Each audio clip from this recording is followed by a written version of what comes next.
কিয়ামতের ময়দানে সর্বপ্রথম ইবাদতের মধ্যে নামাজের হিসাব হবে। আমি বলবো, আপনারা উত্তর দিবেন। বলেন তো, ইবাদতের ক্ষেত্রে কিয়ামতের ময়দানে সর্বপ্রথম কোন ইবাদতের হিসাব হবে? নামাজের। একটা কিতাব আছে, নাম সহিহুল জামি', হাদিস নাম্বার 2573 নাম্বার হাদিস, 2573 নাম্বার হাদিস। এই হাদিসে রাসূল আকরাম সাল্লাল্লাহু আলাইহি ওয়াসাল্লাম বলেন, আউয়ালু মা ইউহাসাবু বিহিল আবদু ইয়াউমাল কিয়ামাতিস সালাহ। কিয়ামতের ময়দানে সর্বপ্রথম ইবাদতের ক্ষেত্রে নামাজের হিসাব নেওয়া হবে।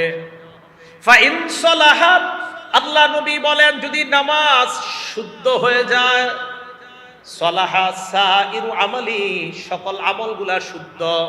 আগে নামাজের হিসাব, এটা যদি সঠিক হয় তো বাকিগুলার মূল্য আছে। ওয়া ইন ফাসাদাত, নামাজ যদি অশুদ্ধ হয়ে যায়, নামাজ যদি বিনষ্ট হয়ে যায়, ফাসাদাত সাইরু আমালিহি, তার অন্যান্য আমলগুলা বিনষ্ট। নাউজুবিল্লাহ। অনেকের নামাজ পড়ে না, সারাক্ষণ নবীর প্রেম প্রেম বলে। আমার ভিতরে নবীর প্রেম আছে। জোহর পড়ছেন নি? কয় না। আসর পড়ছেন না, মাগরিব না, এশা না। তাহলে প্রেম কিভাবে? এটা বুঝবেন না। নবীর প্রেম অন্তরে আছে। নামাজ না পড়লে নবীর প্রেম, এটা একদম মিথ্যা কথা, এটা ভণ্ডামির পরিচয়। দলিল আমি একটু পরে দলিল দিচ্ছি, দেখেন একের পরে এক দলিলগুলো মুখস্থ রাখবেন, দেখবেন যে না, যারা নামাজ পড়ে না তাদের মাঝে নবীর প্রেম নাই, এটা মিথ্যা কথা। তাহলে 3 নাম্বার, নামাজ শুদ্ধ হবে কিয়ামতের মাঠে। নামাজের হিসাব যদি ঠিক হয়, সব ঠিক। হাতে পায়ে ধরে বলি, দুনিয়ার মধ্যে অন্য কিছু আপনি করেন আর না করেন, নামাজ ঠিক করেন। সর্বপ্রথম নামাজ ঠিক করেন, কারণ কিয়ামতের মাঠে আপনি সর্বপ্রথম নামাজের হিসাব দিতে হবে। আল্লাহ আমাকে আপনাদের সকলকে যতদিন বেঁচে থাকবো এক ওয়াক্ত নামাজ স্বেচ্ছায় সজ্ঞানে আমরা আর কখনো ছেড়ে দিব না, কাজা করব না, ইনশাআল্লাহ। এগুলো 3 নাম্বার। 4 নাম্বার, যেই ব্যক্তি 5 ওয়াক্ত নামাজ পাবন্দির সাথে পড়বে, ওই ব্যক্তিকে আল্লাহ পাক রব্বুল আলামিন নিজ জিম্মায় জান্নাতে প্রবেশ করাবে। আবু দাউদ শরীফ হাদিস নাম্বার 1420 নাম্বার হাদিস, 1420 নাম্বার হাদিস। ক্বালা রাসূলুল্লাহ সাল্লাল্লাহু আলাইহি ওয়াসাল্লাম, আল্লাহ নবী বলেন, খামসু সালাওয়াত, 5 ওয়াক্ত নামাজ, কাতাবাহুন্নাল্লাহু আলাল ইবাদ, বান্দা বান্দির উপর আল্লাহ 5 ওয়াক্ত নামাজ ফরজ করেছেন। জোরে বলেন, কয় ওয়াক্ত? 5 ওয়াক্ত। আওয়াজ দিয়ে বলবেন, ফজর সহ না ফজর ছাড়া? ফজর সহ। 5 ওয়াক্ত নামাজ বান্দার উপর আল্লাহ ফরজ করেছেন। ফামান জাআ বিহিন্না লাম ইউদাইয়্যি মিনহুন্না শাইআ ইস্তিগফাফান বিহাক্কিহিন্না। 1 ওয়াক্ত নামাজ যদি কেউ অবহেলা করে ছেড়ে না দেয়, 1 ওয়াক্ত নামাজ যদি কেউ অবহেলা করে ছেড়ে না দেয়, আমি আবার বলছি, 1 ওয়াক্ত নামাজ যদি কেউ অবহেলা করে ছেড়ে না দেয়। অবহেলা কাকে বলে? হুজুরে নামাজের দাওয়াত দিস, এলাকার একজন, ভাই চলেন। আরে যান ভাই, চলেন। আরে যান তো ভাই, চলেন না নামাজে, চলেন। আরে যান ভাই, চলেন না। এই যে আরে যান, অবহেলা, ব্যাপার না, এটা কোনো ব্যাপার না, যান হুজুর পড়বো কালকে, মানে ব্যাপার না। নবীজি বলেন, অবহেলা করে 1 ওয়াক্ত নামাজ ছাড়বে না। কানা লাহু আহদুন ইনদাল্লাহ আইয়ুদখিলাহুল জান্নাহ। 5 ওয়াক্ত নামাজ যারা নিয়মিত আদায় করবে, 1 ওয়াক্ত অবহেলা করে ছেড়ে দিবে না, আল্লাহ পাক রব্বুল আলামিনের ওয়াদা, আল্লাহ তাকে জান্নাতে প্রবেশ করাবেন। 5 ওয়াক্ত নামাজ নিয়মিত আদায় করলে আল্লাহ তাকে জান্নাতে প্রবেশ করাবেন। আল্লাহ আমাদের সকলকে 5 ওয়াক্ত নামাজ পাবন্দির সাথে আদায় করার তৌফিক দান করেন। নামাজের উপকারিতা নাম্বার 5, যেই ব্যক্তি নিয়মিত নামাজ আদায় করবে, আল্লাহ তাকে অস্থিরতা থেকে মুক্তি দান করবেন। সূরা মারিজ 19 থেকে 23 নাম্বার আয়াত আছে না, ইন্নাল ইনসানা খুলিকা হালুআ। মানুষকে অস্থির করে সৃষ্টি করা হয়েছে। আমি আপনি জন্মগতভাবে অস্থির, আমরা জন্মগতভাবে অস্থিরতা আমাদের মাঝে আছে। ইজা মাসসাহুশ শাররু জাজুআ, অকল্যাণ যদি মানুষকে স্পর্শ করে, মানুষ উৎকণ্ঠিত হয়ে যায়। ওয়া ইযা মাসসাহুল খায়রু মানুআ, 5 তালা 10 তালা বাড়ির মালিক হয়ে গেলে মানুষ কৃপণ হয়ে যায়, বকিল হয়ে যায়। অকল্যাণ ধরলে উৎকণ্ঠিত হয়ে যায়। আর মানুষকে যখন কল্যাণ ধরে, টাকা পয়সা আসে, তখন ওই ব্যক্তিটা কৃপণ হয়ে যায়, টাকা দিতে চায় না, দান করতে চায় না, সদকা করতে চায় না। তবে ইল্লাল মুসাল্লিন আল্লাযীনা আলা সালাতিহিম দাইমুন, যারা নিয়মিত আদায় করে তারা কৃপণ হবে না, তারা উৎকণ্ঠিত হবে না, তারা অস্থির হবে না। আল্লাহ তাদেরকে অস্থিরতা থেকে, উৎকণ্ঠ হওয়া থেকে, কৃপণ হওয়া থেকে, নিয়মিত নামাজ আদায়কারী যারা, তারা টাকা পয়সা হলেও আল্লাহ তাদেরকে এই অপরাধগুলা থেকে হেফাজত করবে, অস্থিরতা কাজ করবে না। টাকা, এই 5 নাম্বার উপকারিতা। 6 নাম্বার, নামাজ অশ্লীলতা এবং অপছন্দনীয় কাজ থেকে বাধা দেয়। অশ্লীলতা এবং অপছন্দনীয়, এই জায়গাটা বুঝেন সবাই। আমাদের অনেক যুবক ভাইয়েরা কয়, হুজুর এত নামাজ পড়ি, নামাজ পড়ার পরেও তো আমি খারাপ কাজ ছাড়ি না, আমি খারাপ কাজ ছাড়ি না। সূরা আনকাবুতের 45 নম্বর আয়াত আল্লাহ বলেন, ইন্নাস সালাতা তানহা আনিল ফাহশাই ওয়াল মুনকার, নিশ্চয়ই নামাজ অশ্লীলতা এবং অপছন্দনীয় কাজ থেকে বাধা দেয়। একটু বুঝেন, আজকে এশার নামাজ পড়লেন যারা, এশার নামাজ মনে করেন 25 মিনিট লাগলো আপনার পড়তে। আচ্ছা, যেই যুবকরা অভিযোগ দেন যে আমরা তো হুজুর জুমার নামাজ পড়ি আর পরের জুমাটা পড়ি, মাঝখানে আর কিচ্ছু পড়ি না, আছে না একদল এরকম, এক জুমা আরেক জুমা মাঝখানে আর পড়ে না, তো ওনারাও বলে হুজুর নামাজ তো পড়ি, অশ্লীলতা থেকে তো আমরা বাঁচতে পারি না, গত 6 দিন কিন্তু নামাজ পড়ে না। আচ্ছা বলেন তো, 1.5 ঘন্টায় 6 দিনে কয় ঘন্টা হয়? প্রতিদিন 1.5 ঘন্টা হলে 9 ঘন্টা। প্রতিদিন 1.5 ঘন্টা হলে 6 দিনে কয় ঘন্টা হয়? 9 ঘন্টা। কিভাবে? আপনি 5 ওয়াক্ত নামাজ যদি মোটামুটি ভাবে পড়েন 1.5 ঘন্টা লাগবে 5 ওয়াক্ত, তো 1.5 ঘন্টায় 6 দিনে হয় 9 ঘন্টা। এই 9 ঘন্টা তো আপনি গুনাহ করবেন না, এটা নিশ্চিত। বুঝাইতে পারি নাই? এই 9 ঘন্টা তো আপনি গুনাহ করবেন না। আচ্ছা, আপনি এশার নামাজে আসলেন, মনে করেন এশার নামাজে আইসা আপনি 25 মিনিট নামাজে চলে গেল। নামাজের পর তাবলিগওয়ালার একজন বলল, ভাই তালিমে বসেন। আপনার মন না চাইতেও আপনারা ধইরা তালিমে বসাইছে। তালিমে বসার পর লজ্জায় উঠতে পারতেছেন না, কেমনি উঠি, আরো 25 মিনিট গেছে তালিমে। আগের 25 আর এই 25-এ কয় মিনিট হইল? 50 মিনিট। আপনার দোস্ত কিন্তু মসজিদের বাইরে দাঁড়ায় রয়েছে, আরে তাড়াতাড়ি এক জায়গায় যাবো। মসজিদ থেকে বের হওয়ার সময় ইমাম সাহেব কয়, কেউ কেমন আছো তুমি? হঠাৎ মসজিদে, মাশাআল্লাহ ভালোই তো, তালিম বসছো না? হুজুরে দাঁড়ায় দাঁড়ায় আরো 10 মিনিট। আপনার মেজাজ কিন্তু খারাপ, কইতে পারতেছেন না। তাহলে আপনার মন না চাইলেও আপনি 1 ঘন্টা মসজিদে দিলেন, এই 1 ঘন্টা আপনি গুনাহ করেন নাই। হ্যাঁ, এই তো নামাজ আপনাকে অশ্লীলতা থেকে বাধা দিচ্ছে। তো এই যে নামাজ আপনাকে অশ্লীলতা থেকে বাধা দিচ্ছে, আপনি নামাজ পড়েন নিয়মিত, নামাজ আপনাকে অশ্লীলতা থেকে বাধা দিবেই। আরে ভাই, আপনি যতক্ষণ নামাজ পড়তেছেন ততক্ষণ তো আপনি গুনাহ করতেছেন না। তাহলে আপনি দৈনিক 1.5 ঘন্টা যদি দেন, 6 দিনে যদি আপনার 9 ঘন্টা গুনাহ না হয়, দৈনিক 1.5 ঘন্টার মধ্যে বাকি ঘন্টাগুলো আপনার ঘুম আছে, আপনার পড়াশোনা আছে। ভাইও আপনি নামাজ শুরু করে দেন নিয়মিত, একটা দিন এমন হয়ে যাবে এই নামাজ আপনার ভিতরে এই উপলব্ধি তৈরি করে দিবে যে তুমি আর গুনাহ করবা না। দেখবেন নামাজ আপনাকে গুনাহ থেকে হেফাজত করবে। তাহলে 6 নাম্বার উপকারিতা, নামাজ অশ্লীলতা এবং বেহায়াপনা থেকে বাধা দেয়। আল্লাহ আমাদের সকলকে নামাজ পড়ার তৌফিক দান করেন। বিসমিল্লাহির রহমানির রহিম। আল্লাহুম্মা লাকাল হামদু ওয়া লাকাশ শুকরু। 7 নাম্বার, মাগফিরাতুন লিল মাআসি, নামাজ যারা পড়ে তাদের আগের সব গুনাহ আল্লাহ মাফ করে দেয়। এই ব্যাপারে 5টা হাদিস বলি আপনাদের সামনে, 5টা উদাহরণ। 1 নাম্বার, মুসলিম শরীফের হাদিস নাম্বার 428 নাম্বার হাদিস। হযরত উসমান রাদিয়াল্লাহু তাআলা আনহুর গোলাম, উনি বলেন, সামিআতু উসমান ইবনে আফফান রাদিয়াল্লাহু তাআলা আনহু ওয়া হুয়া বিফিনাইল মসজিদ ফাজাআহুল মুয়াজ্জিন ইনদাল আস। উসমান গনির গোলাম বলেন, হযরতে উসমানকে একদিন দেখলাম মসজিদের চত্বরের মধ্যে। হযরতে উসমান, মুয়াজ্জিন সাহেব আসরের নামাজের সময় আসছে হযরতে উসমানকে ডাকার জন্য। ফাদা বিউযুইন, ওযুর পানি চাইলেন, যাওয়ার পর ফাতাওয়াদ্দা, হযরতে উসমান ওযু করলেন। ওযু করার পর হযরতে উসমান বললেন, ওয়াল্লাহি লা উহাদ্দিসান্নাকুম হাদিসা, আল্লাহর কসম আমি তোমাদেরকে একটা হাদিস বলবো। এবার হযরতে উসমান বলেন, ইন্নী সামি'তু রাসূলুল্লাহি সাল্লাল্লাহু আলাইহি ওয়াসাল্লাম ইয়াকুল, আমি আল্লাহর নবীকে বলতে শুনলাম, লা ইয়াতাওয়াদ্দাউ রাজুলুন মুসলিম, কোন মুসলমান যখন ওযু করে, জোরে বলেন, কোন মুসলমান যখন, আবার কোন মুসলমান যখন ফায়ুহসিনুল ওযুআ, সুন্দরভাবে ওযু করে, ফায়ুসাল্লি সালাতান, এরপর নামাজ আদায় করে, ইল্লা গফারাল্লাহু লাহু মা বাইনাহু ওয়া বাইনাল্লাতী তালিহা, ওই নামাজের আগের সব গুনাহ আল্লাহ মাফ করে দেন। নামাজ শুরু করে দেন, আপনি নামাজ শুরু করে দেন।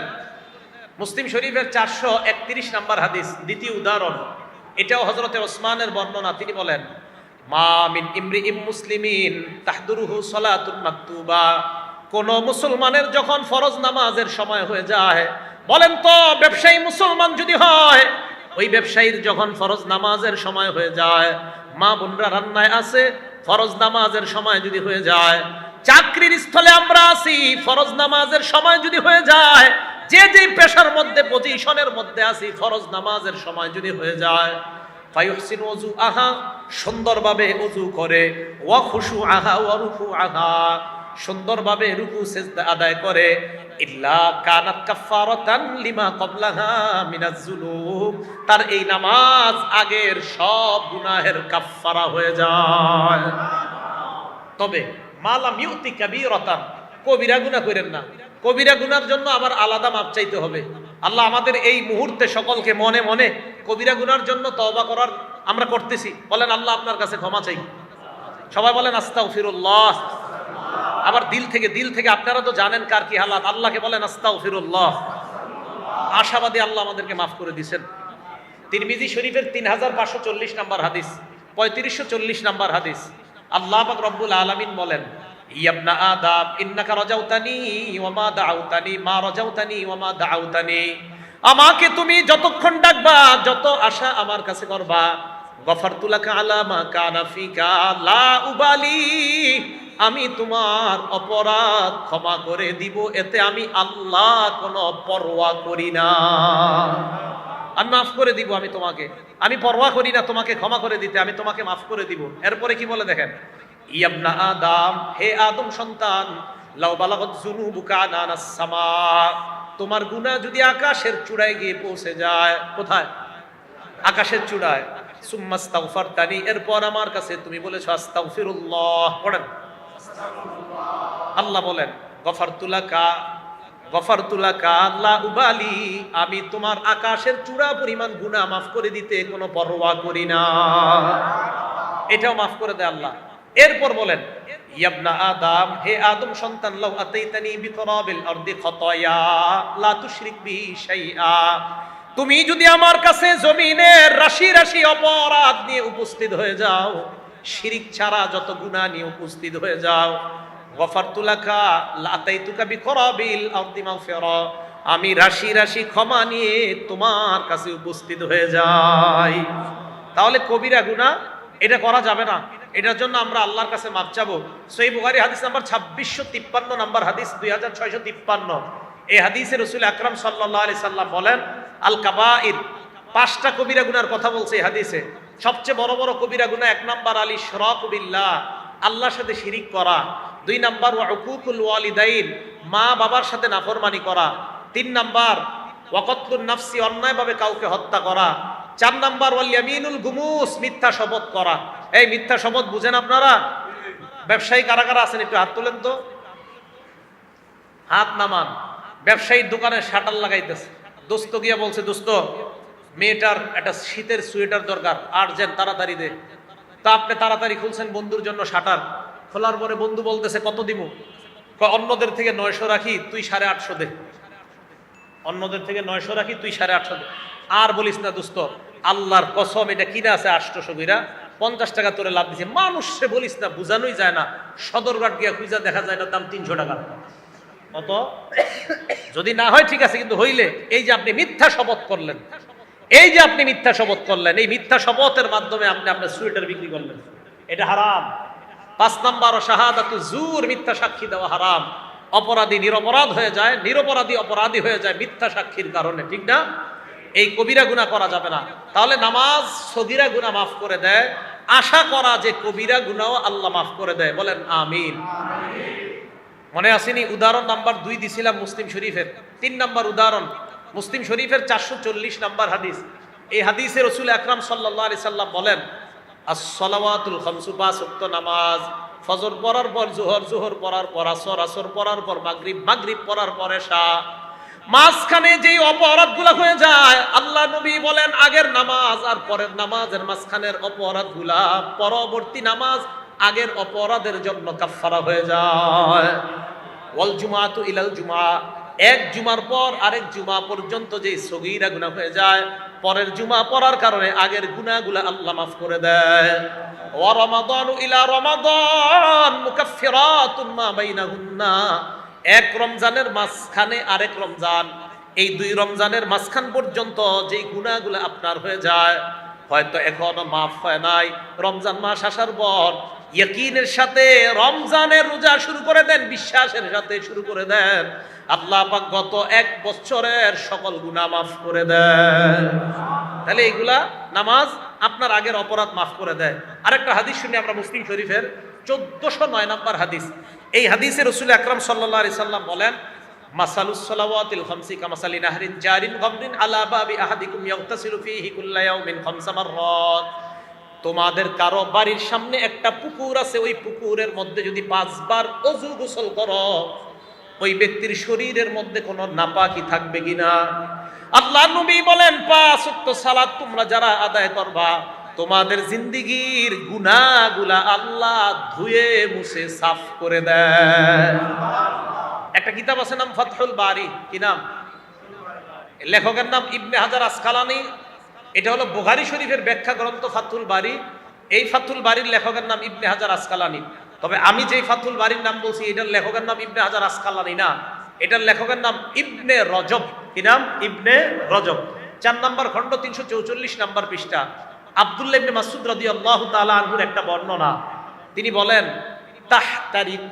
তাহতারিকুনা, তোমরা গুনাহের আগুনে দগ্ধ হচ্ছ। ফাইদা সাল্লাইতুমুল ফাজর, ভাইও শুনেন, সারা রাত গুনাহের আগুনে দগ্ধ হয়ে গিয়েছেন, তওবা করে ফজরের নামাজ শুরু করে দেন। ফাইদা সাল্লাইতুমুল ফাজর গসালাতহা, যেই মাত্র ফজর পড়বা, তোমার এই যে গুনাহের আগুনে তুমি দগ্ধ হয়েছ, এই আগুনে দগ্ধ হওয়া শরীরকে ফজরের নামাজ ধুয়ে মুছে সাফ করে তোমাকে আবার নতুন মানুষ বানায় দিবে। এইভাবে এশা পর্যন্ত প্রত্যেকটা নামাজ। নবীজি বলেন, সুম্মা তানামুনা হাত্তা তাস্তাইখিজুন, আজকে দেখে নিয়ত করেন যে আমি ফজরের আগে যা গুনাহ হয়ে গেছে আমার, কালকে ফজর পড়েন, পড়ার পর এরপরে কালকে এশা পর্যন্ত। নবীজি বলেন, নবীজি সাহাবা আব্দুল্লাহ ইবনে মাসউদ বলেন, এরপর এশাটা বইরা ঘুমায়া যাও। ফালা ইউক্তাবু আলাইকুম হাত্তা তাস্তাইখিজুনা, জাগ্রত হওয়ার আগ পর্যন্ত আর তোমার গুনাহ লেখা হবে না, গুনাহের আগুনে আর জ্বলতে হবে না, কারণ তুমি এশা পড়ছো, আবার ফজর পড়ছো, মাঝখানে যে ঘুমিয়েছিলা, এই ঘুমের মধ্যেও তোমার নামে শুধু সওয়াব আর সওয়াব লিপিবদ্ধ। তাহলে নামাজ গুনাহ মাফ করে দেয়। আল্লাহ আমাদের সকলকে 5 ওয়াক্ত সালাত জামাতের সাথে আদায় করার তৌফিক দান করেন। কয় নম্বর উপকারিতা গেল? 7 না 7 কি চাই? 1 নাম্বার নামাজ মনের শান্তি, 2 নাম্বার নামাজ নূর, 3 নাম্বার নামাজ শুদ্ধ সব শুদ্ধ, 4 নাম্বার নামাজ পড়লে জান্নাত, 5 নাম্বার নামাজ অস্থিরতা থেকে মুক্তি, 6 নাম্বার নামাজ অশ্লীলতা অপছন্দনীয় কাজ থেকে বাধা দেয়, 7 নাম্বার নামাজ গুনাহ মাফের কারণ। আপনারা ভালো ছাত্র হইতে পারেন নাই, হ্যাঁ? ছাত্ররা মন দিয়ে শুনতে হবে, ঠিক না? এজন্য আমরা চেঞ্জ করে ফেলবো পুরো দুনিয়াকে ইনশাআল্লাহ। কোরআন সুন্নাহের মাধ্যমে প্রত্যেকটা মাহফিল আমাদের কোরআন সুন্নাহর ক্লাস হবে। প্রত্যেকটা মাহফিল কোরআন সুন্নাহর ক্লাস, প্রত্যেকটা মসজিদ জুমার দিন কোরআন সুন্নাহর ক্লাস হবে। আপনারা এলাকার কিছু মানুষ হুজুরে যেদিন কোরআন সুন্নাহ একটু বেশি কয়, ওই দিন হুজুরের নামাজের পরে কোন কি হুজুর আজকে একটা ঘটনাও কইলেন না, খালি কোরআন হাদিস কইলেন। বেচারায় আপনাকেও এরকম ঠেলাঠেলির কারণে এরপরে চিন্তা করে অন্য একটা কিছু বলা যায় কিনা। সবাই তৈরি হয়ে যান না হুজুর, আপনি ক্লাসে আমাদের ছাত্রদেরকে যা পড়ান, আপনি মিম্বরে বৈশা আমাদেরকে কোরআন হাদিস গুলাই পড়ায়েন। কি মুসল্লি ভাইরা তৈরি আছেন তো ইনশাআল্লাহ? কোরআন হাদিস বেশি শুনবেন, কোরআন হাদিস অনুযায়ী জীবন করবেন, ইনশাআল্লাহ দুনিয়া থেকেই জান্নাতি হয়ে কবরে যাইতে পারবেন। 8 নাম্বার, নামাজ পড়লে আল্লাহ মর্যাদা বাড়ায় দেয়। সুবহানাল্লাহ। মুসলিম শরীফ হাদিস নাম্বার 480 নাম্বার হাদিস।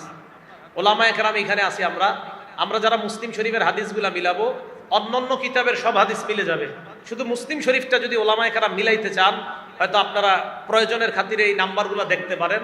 আমি যে মুসলিম শরীফের নাম্বারগুলো বলতেছি, এই মুসলিম শরীফের নাম্বারগুলো মিলবে যদি হাদিস মোট হয় 7453টা। 7453 হলে নাম্বারগুলো মিলবে। কারণ আমাদের কওমি মাদ্রাসায় যে মুসলিমের নুসখাটা, এখানে হাদিস সংখ্যা বিলা তাকরার আছে 3033টা, আর আমি তাকরার সহ বলতেছি হাদিসগুলা, এক্ষেত্রে হাদিস সংখ্যা হবে 7453। অন্যগুলা মিলবে, বুখারী আর যা যা আছে সব মিলে যাবে। তো 8 নাম্বার, নামাজ পড়লে আল্লাহ মর্যাদা বাড়ায় দেয়। মুসলিম শরীফের 480 নাম্বার হাদিস। নবীজির গোলাম নাম সাওবান রাদিয়াল্লাহু তাআলা, ওনার কাছে এক ব্যক্তি আসছে, নাম মাদান রহমতুল্লাহি আলাইহি। মাদান রহমতুল্লাহি আলাইহি সাওবান রাদিয়াল্লাহু তাআলা আনহুর কাছে আয়েশা কয়, আখবিরনি বিআমালিন আমালুহু ইউদখিলুল্লাহু বিহিল জান্নাহ। আমাকে এমন একটা আমল আপনি শিখায় দেন যে আমলটা করলে আল্লাহ আমাকে মরণের সাথে সাথে জান্নাতি বানায়া দিবেন। এমন একটা আমল আমারে শিখান। আমি প্রশ্ন করার পর নবীর গোলাম চুপ। আমি দ্বিতীয়বার প্রশ্ন করলাম, উনি চুপ। আমি তৃতীয়বার আবার প্রশ্ন করলাম, এবার তিনি বললেন, তুমি আমাকে যেই প্রশ্নটা করলা আমি এই প্রশ্ন আল্লাহর নবীকে করেছিলাম। নবীজি আমাকে জবাব দিয়েছে, আলাইকা বিকাসরাতিস সুজুদ। যদি তুমি জান্নাতি হইতে চাও বেশি বেশি সিজদা করবা। বলেন, জান্নাতি হতে চাইলে কি করা? আরো জোরে, জান্নাতি হতে চাইলে কি করা? সিজদা করা। ফাইন্নাকা লা তাসজুদু লিল্লাহি সাজদা ইল্লা রাফাকাল্লাহু বিহা দারাজা। যতবার তুমি সিজদা দাও প্রত্যেকটা সিজদার সাথে সাথে জান্নাতে তোমার একটা মর্যাদা বেড়ে যায়। ওয়া হাত্তা আনকা বিহা খতিআ, সাথে সাথে তোমার অপরাধ ঝরে যায়। সুবহানাল্লাহ। মর্যাদা বাড়ে, অপরাধ ঝরে। বলেন, মর্যাদা বাড়ে, অপরাধ ঝরে। মর্যাদা বাড়ে, অপরাধ ঝরে। নামাজের সিজদা। তাহলে নামাজের মাধ্যমে আমাদের মর্যাদা কমে না বাড়ে? এলো ৮ নাম্বার। ৯ নাম্বারটা মন দিয়ে শুনেন। নবীজির সাথী জান্নাতে কারা কারা হতে চাই? কার সাথী? আল্লাহ, আপনি আমাদের হাতগুলা দেখেন, আমি সহ এই মুসল্লি যারা হাত তুলছে, আমাদের সকলকে আপনি জান্নাতে নবীর কাছাকাছি থাকার তৌফিক দান করুন। নবীজির এক সাহাবা নাম রবিআ ইবনে কাব আল আসলামি। সাহাবাটার নাম যদি পারেন মনে রাখবেন, রবিআ ইবনে কাব। কি নাম? পুরাটা দরকার নাই, বলেন রবিআ। এই সাহাবা বলেন, কুনতু আবিতু মা রাসূলিল্লাহি সাল্লাল্লাহু আলাইহি ওয়াসাল্লাম। আমি আল্লাহর নবীর সাথে রাত্রি যাপন করলাম। রাতের বেলা আল্লাহর নবী যখন নামাজ পড়তে উঠলেন, আতাইতুহু বিউযুইহি ওয়া হাজাতিহি। আল্লাহর নবীর ওযুর পানি এনে দিলাম, প্রয়োজনীয় যা যা দরকার আমি এনে দিলাম। ওযুর পানি দেওয়ার পর, প্রয়োজনীয় জিনিসগুলা দেওয়ার পর, ওই সময় আল্লাহ নবী আমাকে বললেন, সাল। এই মিয়া, তুমি আমার কাছে কিছু চাও। ওইটা মুসলিম শরীফের 481 নম্বর হাদিস। বললেন যে আমার কাছে কিছু চাও, সাল, কিছু চাও। ওই সাহাবা বলেন, হুজুর আপনার কাছে কিছু চামু? হ্যাঁ চাও, যা চাইবা তাই দিব। সুবহানাল্লাহ। কি বুদ্ধি দেখেন ভাইও। আমি আর আপনি হইলে যে কি বলতাম আল্লাহ জানে। হয়তো বলতাম একটা বাড়ি, না হয় 5 লাখ টাকা, আল্লাহ হেফাজত করুক। ওই সাহাবা বুদ্ধি করে বললেন, ইন্নী আসআলুকা মুরাফাকাতাকা ফিল জান্নাহ ইয়া রাসূলুল্লাহ। আমি জান্নাতে আপনার সাথী হতে চাই। কি বুদ্ধি! নবীজিকে তুমি এটা কি বললা? হুজুর এটাই চাই। নবীজি সাথে সাথে বলছে, আওয়া গায়রা জালিকা, এছাড়া আর কিছুই চাও না? না হুজুর, আমি কিচ্ছু চাই না, এটাই চাই, আমি আপনার সাথে জান্নাতে থাকতে চাই।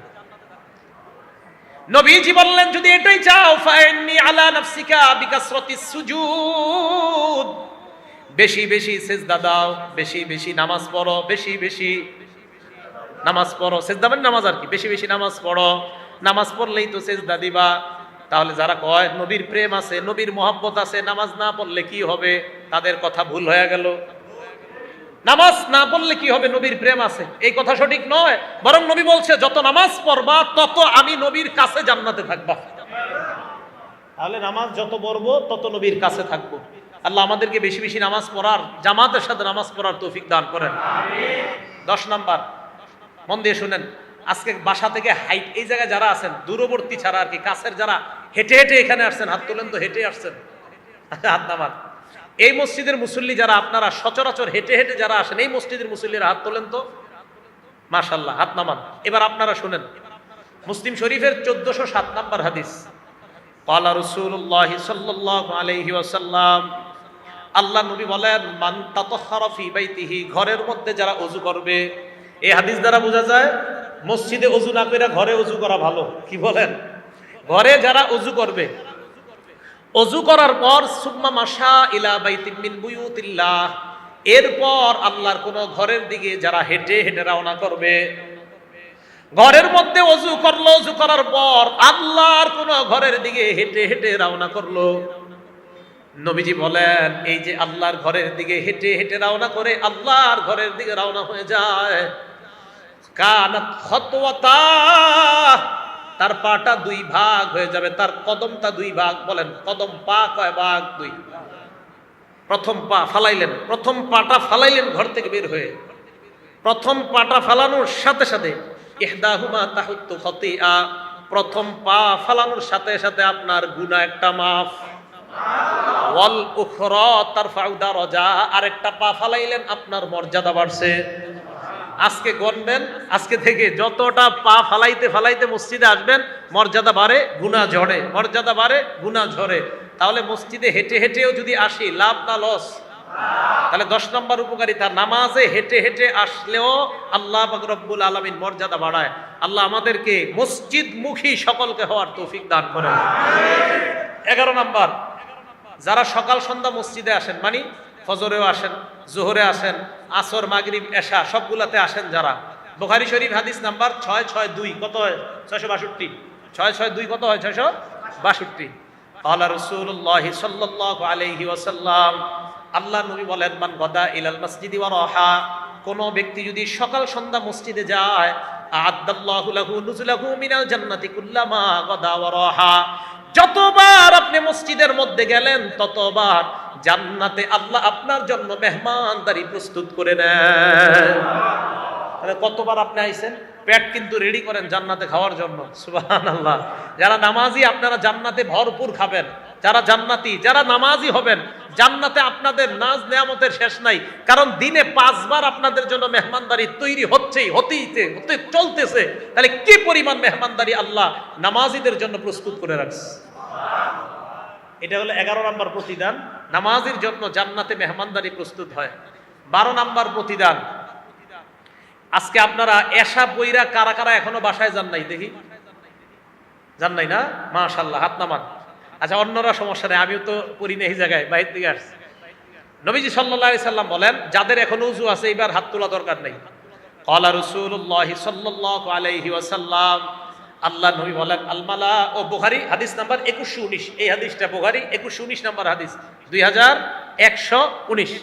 নবীজি বলেন, আল মালাইকাতু আলা আহাদিকুম, আল মালাইকাতু তুসাল্লি আলা আহাদিকুম, নবীজি বলেন তোমাদের কোন ব্যক্তির উপর ফেরেশতারা তুসাল্লি আলা আহাদিকুম মা দামা ফি মুসাল্লাহুল্লাযী ইউসাল্লি, তারপর বসে আসে তাসবিহ পড়ে সুবহানাল্লাহ আস্তাগফিরুল্লাহ, অথবা এমনি এমনি আপনি এশার নামাজ পড়ে এমনি বসে রয়েছেন মসজিদে, কোনো কাজ নাই, এমনি বসে রয়েছেন। নবীজি বলেন তুমি যে এইভাবে বসে আছো, ওযু যাওয়ার আগ পর্যন্ত ফেরেশতারা তোমার জন্য 2টা দোয়া করে। সুবহানাল্লাহ। কয়টা? 1 নাম্বার, আল্লাহুম্মা সাল্লি আলাইহি, আল্লাহ তুমি এই যে মসজিদে বসে আছে বান্দা, তার উপর তুমি শান্তি নাজিল করে দাও। 2 নাম্বার, ওয়ারহামহু, আল্লাহ তুমি এই মসজিদে যে বান্দা বসে আছে তাকে রহমতের চাদর দ্বারা তুমি ঢেকে নাও। ফেরেশতা আবার আপনার জন্য মসজিদে বসে থাকলে দোয়া। তাহলে বলেন মসজিদে যতক্ষণ থাকি লাভ না লস? হ্যাঁ, এই জন্যই তো নামাজ অশ্লীলতা থেকে আপনাকে মুক্তি দেয়। বসে থাকবেন, কোনো গুনাহ হবে না। এই গেল 12। 13 নাম্বার, জোহর পড়তে আসছেন মসজিদে, এই মসজিদে জামাত কয়টায়? 1:30টায়, মনে করেন 1:30টায়, বা কোনো মসজিদে 1:01টা আসছেন, 1:05-এ সুন্নত পড়তে পড়তে 1:10 বা 15 বেজে গেছে, আরো কয় মিনিট বাকি? 15 মিনিট। এই যে বৈশা রয়েছেন, এই যে আপনি নামাজের অপেক্ষা করতেছেন, এটার কি উপকারিতা? 13 নাম্বার উপকারিতা বর্ণনা করতেছি। আপনি নামাজের জন্য বসে আছেন, এমনি বসে আছেন নামাজের জন্য, অটোমেটিক আপনার গুনাহ মাফ হইতেছে। দলিল মুসলিম শরীফের 475 নাম্বার হাদিস। ক্বালা রাসূলুল্লাহ সাল্লাল্লাহু আলাইহি ওয়াসাল্লাম, আল্লাহ নবী বলেন, আলা আদুল্লুকুম আলা মা ইয়ামহুল্লাহু বিহিল খাতায়া, আমি কি তোমাদেরকে এমন আমলের ব্যাপারে বলবো না যে আমল তোমাদের গুনাহগুলা ধুয়ে মুছে সাফ করে দেয়? সাহাবারা বলেন ইয়া রাসূলুল্লাহ, আল্লাহ নবী বললেন 3টা আমল। 1 নাম্বার, ইসবাগুল wudu'i আলাল মাকারিহ, যারা একটু কষ্ট হওয়া সত্ত্বেও যারা ওযু করেন, কষ্ট হওয়া সত্ত্বেও যারা ওযু করেন, এর কষ্ট তারপরে ওযু করেন। ওযু করিনি আমরা, ওযু কিন্তু সুন্দরভাবে করেন। ওযু যারা সুন্দরভাবে করব আমরা, আমাদেরকে আল্লাহর নবী বলছে তোমরা আমার ভাই, আমি তোমাদেরকে কিয়ামতের মাঠে তোমাদের ওযুর অঙ্গগুলা দেখেই চিনি নিব।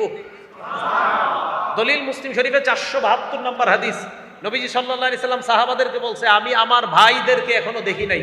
সাহাবারা কয় হুজুর ভাইদেরকে কিভাবে চিনবেন?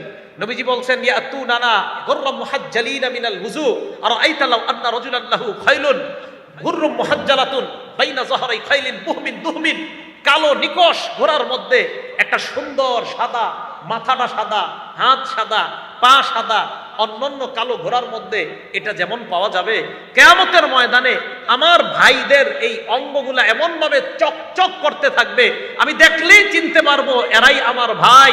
আমি হাউজে কাউসারের পারে তাদেরকে পানি পান করার জন্য দাঁড়িয়ে থাকবো। তাহলে ওযু সুন্দরভাবে করতে হবে। কথা বুঝে আসছে? মনে আসেনি নবীজি বলতেছেন, মুসলিম শরীফের 475 নম্বর হাদিস শোনাই দিয়েছে, ইসবাগুল ওযু আলাল মাকারিহ, কষ্ট হইলে ওযু করা। 2 নাম্বার ওয়া কাসরাতুল খুতা ইলাল মাসাজিদ, যত বেশি হাইটা মসজিদে যাওয়া যায় তত বেশি গুনাহ মাফ। কাসরাতুল খুতা, বেশি বেশি হাইটা যাওয়া। 3 নাম্বার, এক সাহাবা অনেক দূর থেকে আসতো মসজিদে, সাহাবারা কয়, মিয়া তুমি তো পারলো কাসাবেতে কোনো একটা ঘর বানায় নিতা, অথবা তুমি একটা বাহন কিনা নাও, এই বাহন দিয়ে আসবা। কয় না না, আমি বাহন কিনবো না, নবীজি বলছে যত হাঁটবো তত সওয়াব, তাই দূরেই ঘর রাখবো, কাছে ঘর বানাবো না, দূর থেকে প্রতি উক্ত নামাজে আইসা আমি আমার সওয়াব কামাই করতে চাই। বলেন। তাহলে 2 নাম্বার কাসরাতুল খুতা। 3 নাম্বার ওয়া ইন্তিজারুস সালাতি বাদাস সালাহ, নামাজের জন্য আপনি যদি অপেক্ষা করেন, নামাজের জন্য আপনি বসে আছেন, নামাজের অপেক্ষা, আল্লাহ পাক এই যে অপেক্ষা করতেছেন আপনার গুনাহগুলা ঝরে মুছে সাফ করে দেন। তাহলে নামাজের জন্য বসে থাকলেও লাভ না লস? তাহলে ইমাম সাহেব যদি মাঝে মাঝে 1-2 মিনিট আসতে দেরি হয়, ঘাড় সবাই মিলে এইভাবে আর করবো না, ঠিক না? এবার ইনশাল্লাহ 2-3 জন কইছে 1 মিনিট দেরি হইলে সবার ঘাড় পিছনে যায় কেন বলেন? সিনেমা হলের লাইনে আপনি কখনো এরকম করছেন? তা তো করেন না। আপনি মসজিদে আসলে 1 মিনিট দেরি হইলে সবার ঘাড়, মানে হুজুরে আসে না কেন? 2 জায়গায় ঘাড় যায়। যদি 1 মিনিট হুজুর ইমাম সাহেব আসতে দেরি হয়, 2 জায়গায় মুসল্লির ঘাড় যায়। এক ঘড়িতে, যদি ঘড়ি সামনে না থাকে পিছনের ঘড়িতে সবাই। আর হলো হুজুর যেই দরজা দিয়ে আসে ওই দরজায় সবার চেহারা। আরে ভাই, হুজুর 1 মিনিট দেরি করে আসা মানে ওই 1 মিনিটও আপনার কিছু গুনাহ ঝরে যাওয়া। কথা বুঝে আসছে? কি দেরি করে আসার কোনো দলিল নাই? ইমাম সাহেব দেরি করে আসতে পারে, দলিল নাই? আরে নবীজি দেরি করে আসছে, দলিল মুসলিম শরীফের 1332 নম্বর হাদিস, এশার নামাজে নবীজি দেরি করে আসছে, অনেক দেরি করে আসছে। দেরি করে আসে না কেবল, মাঝে মাঝে ইমাম সাহেবের কোনো ব্যস্ততার কারণে 2 মিনিট দেরি হইতে পারে। আল্লাহর হস্তে মসজিদের দায়িত্বশীল যারা আছেন, ইমাম সাহেবকে অন্য ধরনের কথা বলবেন না, 1 মিনিট দেরি হয়ে গেল। মুহাব্বতের সাথে আমরা বিষয়গুলো বোঝার চেষ্টা করব, আল্লাহ তৌফিক দান করেন। তাহলে 13 নাম্বার উপকারিতা জানলাম, নামাজের জন্য বসে থাকলেও সওয়াব আছে না নাই? 14 নাম্বার আবু দাউদ শরীফের 458 নাম্বার হাদিস, ক্বালা রাসূলুল্লাহ সাল্লাল্লাহু আলাইহি ওয়াসাল্লাম, আল্লাহ নবী বলেন, যারা ঘর থেকে পবিত্র অবস্থায় বের হয়ে মসজিদের মধ্যে আসে, আসার পর নামাজের মধ্যে দাঁড়ায়, আজরুহু কাজরিল হাজ্জিল মুহরিম, ইহরাম বেঁধে হাজী সাহেব হজ করলে যে সওয়াব, আল্লাহ পাক ওই মুসল্লির আমলনামায় ওই পরিমাণ সওয়াব লিপিবদ্ধ করে দেন। ইহরাম, তাহলে ইহরাম বেঁধে হজকারীর সওয়াব পাবে মুসল্লি। 14 নাম্বার। 15 নাম্বার নামাজের উপকারিতা, সহিহুল জামে ওয়াল জামিউস সগীর নামক কিতাবের 445 নাম্বার হাদিস। এই হাদিসে রাসূল আকরাম সাল্লাল্লাহু আলাইহি সাল্লাম বলেন, আপনারা এখনো যারা বাসায় যান নাই, আপনারা যারা নামাজ পড়ে এখনো বাসায় যান নাই, নবীজি বলছেন, কানা ফিস সালাতি হাত্তা ইয়ারজিআ ইলা আহলিহি, আপনারা যতক্ষণ বাসায় না যাবেন, বাসায় যাওয়ার আগ পর্যন্ত নামাজে থাকলে যে সওয়াব, ওই সওয়াবগুলো আপনাদের আমল নামায় চলতেছে, এখনো লেখা হচ্ছে। এলো 15 নাম্বার উপকারিতা। তাহলে মসজিদে নামাজ পড়তে আইসা বাসায় যাওয়া যত দেরি হবে, লাভ হবে না লস হবে? তা আবার আপনি এমন করেন না, মসজিদের একটা নিয়ম কানুন আছে অনেক মসজিদের, যে নামাজের 15-20 মিনিট পরে গেট বন্ধ হয়, না হয় চুরি হওয়ার সম্ভাবনা, না আপনি মাশাআল্লাহ আধা ঘন্টা আবার বসে থাকেন না। নিয়ম নীতিও মানতে হবে আমাদের। আমার বয়ান শোনার পর আপনাদের মসজিদের নিয়ম নীতি যেন ভঙ্গ না হয়, আবার এটা খেয়াল রাখতে হবে আমাদের।